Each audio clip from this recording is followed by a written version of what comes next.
Escrow Out Loud is a weekly podcast about San Francisco real estate from the Jackson Fuller team, San Francisco Realtors since 2002.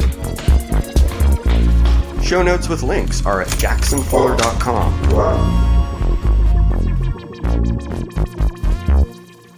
Hi, Britton. Hi, Matt. How are you? I'm great. It's a holiday weekend, and there's nothing I want to do more than podcast with you. You know what a lot of other people do at their holiday weekends?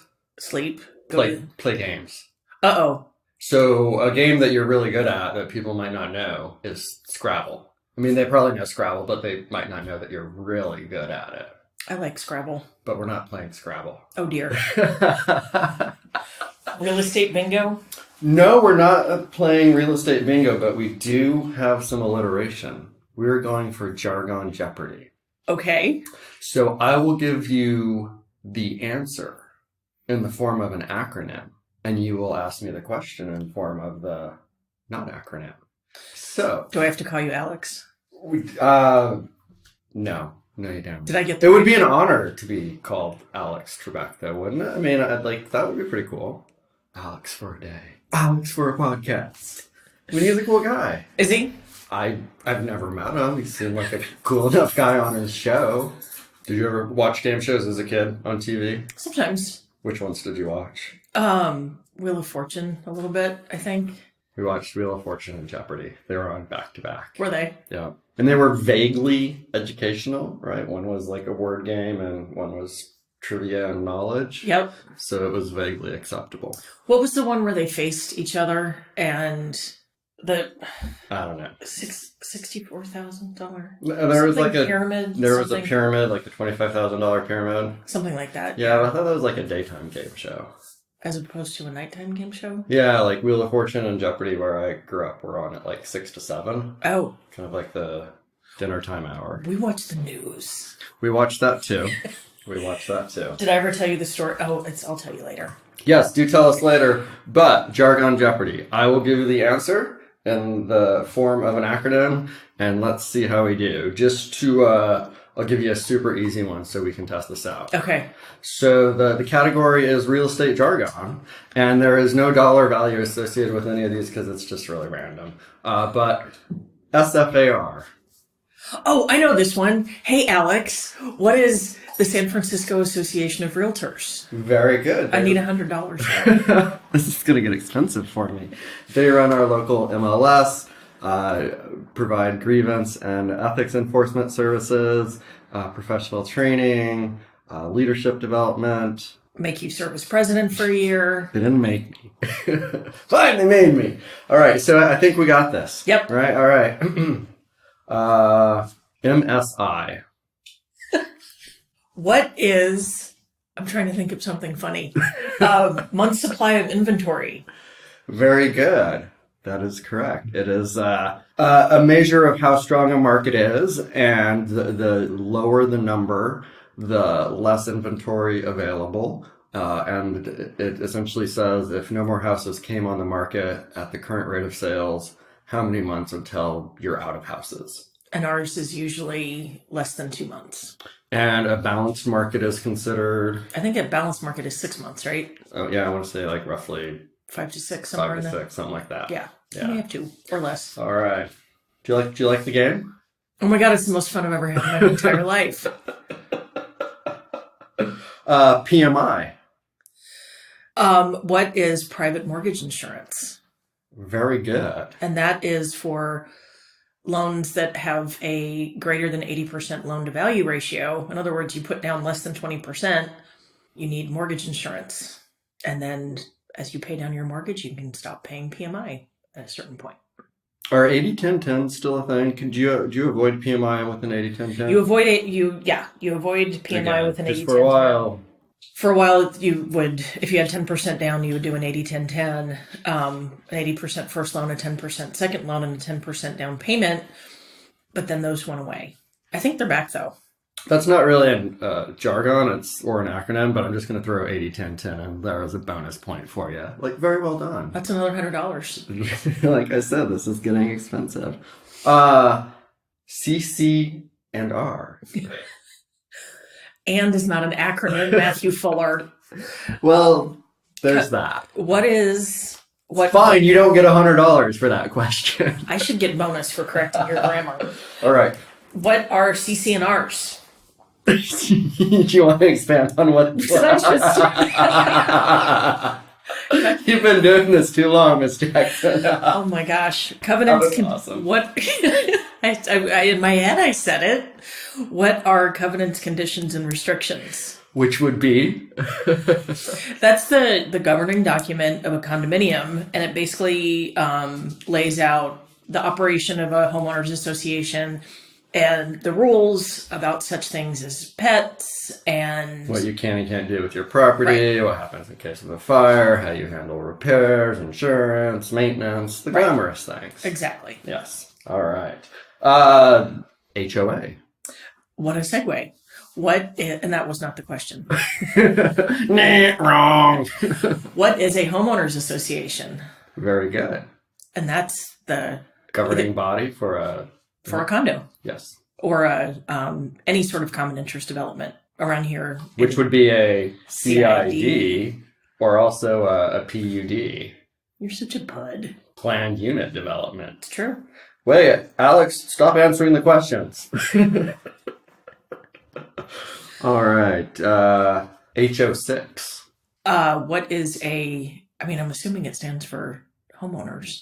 It's it's an insurance policy for a condo.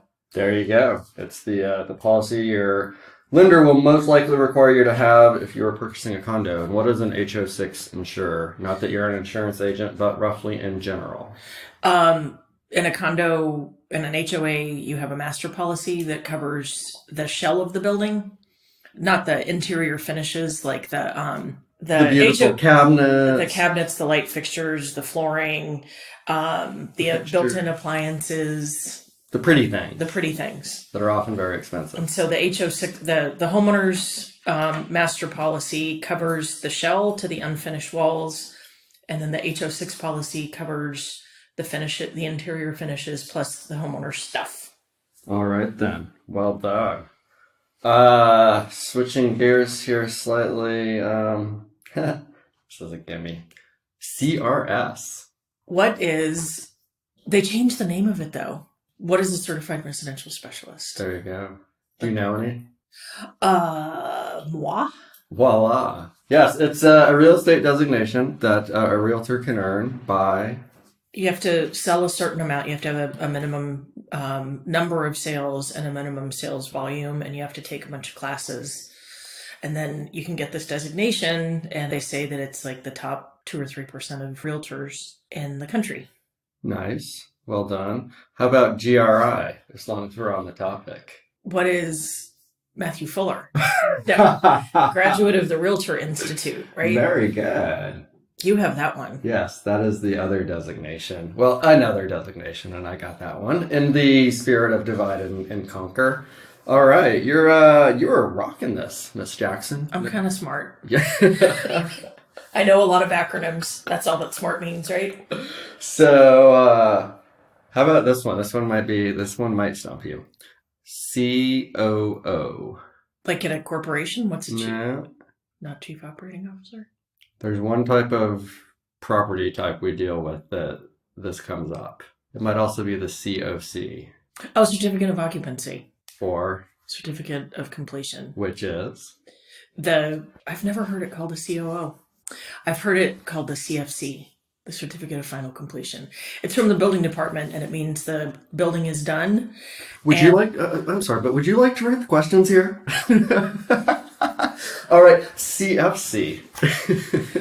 What Certificate of Final Completion? Oh my God. What is it? It's when the building department says you're done and you can move in. Right along that tangent, RRR. That would be the 3R. And what is the Report of Residential Records? Alex Trebek. Very nice. So that's the permit history from DBI.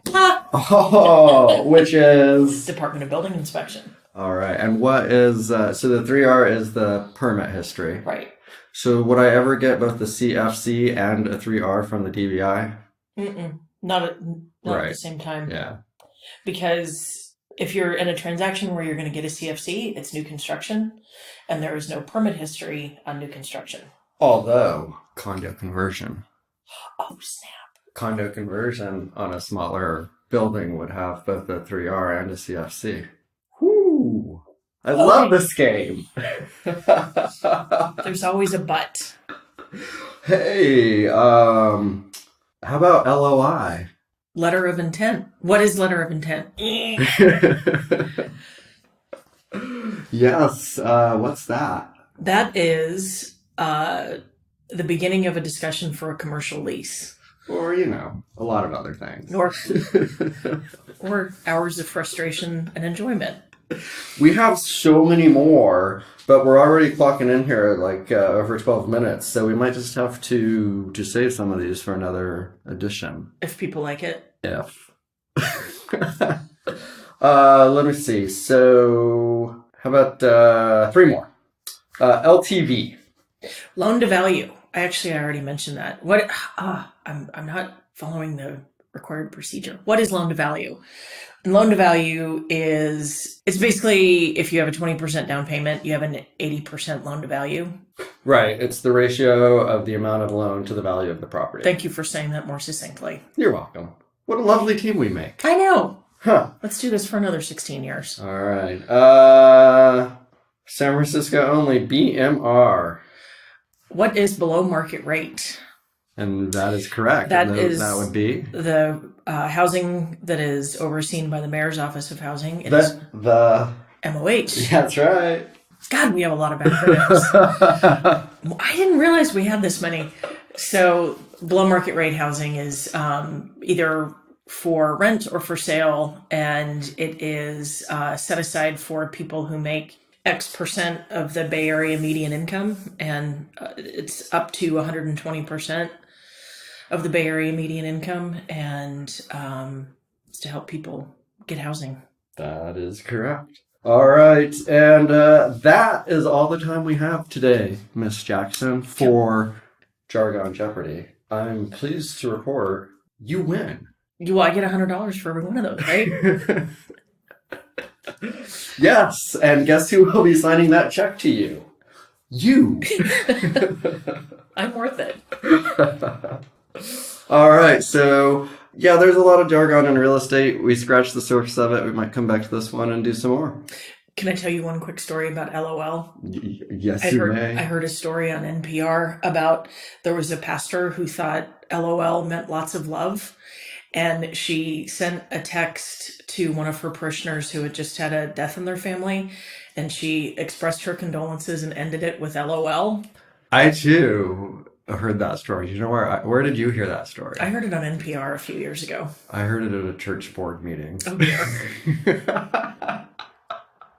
It's a good one. LOL. LOL. Lots of love. Escrow Out Loud is a weekly podcast about San Francisco real estate from the Jackson Fuller team, San Francisco Realtors since 2002. Show notes with links are at jacksonfuller.com.